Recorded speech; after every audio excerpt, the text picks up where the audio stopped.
Est-ce que la rue Saint-Jean pourrait avoir un long lien cyclable? On fait le tour de l'actualité de Québec ensemble. En parlant de ce qu'il croit être un succès de l'aménagement d'un corridor cyclable sur le chemin Sainte-Foy, Bruno Marchand a avancé qu'un tel aménagement sur la rue Saint-Jean serait bénéfique ici.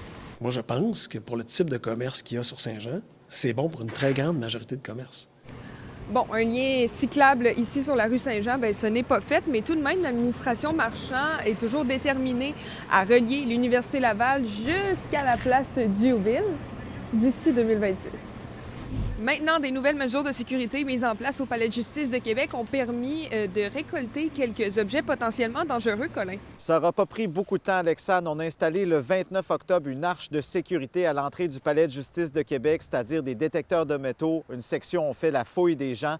Et un mois presque et demi plus tard, bien, on a fait des saisies. Par exemple, 5 bonbonnes de poivre de Cayenne, 2 poings américains, un pistolet à impulsion électrique, ce qu'on appelle un taser, une dizaine de couteaux également, mais aussi de la drogue, par exemple de la cocaïne, des méthamphétamines, ce qui a permis de faire 5 arrestations sur le champ. Là, les gens rentraient au palais de justice, puis avec leur drogue, bien, on les a arrêtés. Il faut savoir que pourquoi on a installé ça? Bien, vous savez, en janvier dernier, au palais de justice de Longueuil, il y a un interprète qui a été poignardé, qui a été grièvement blessé.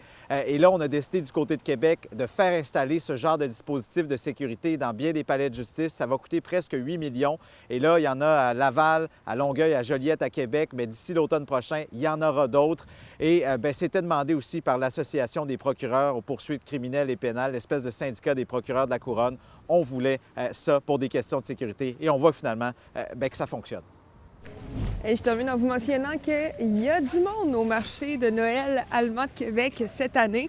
Il est ouvert depuis le 21 novembre dernier et accueille présentement un nombre potentiellement record de touristes. Il y aurait même une augmentation jamais vue depuis sa création en 2008.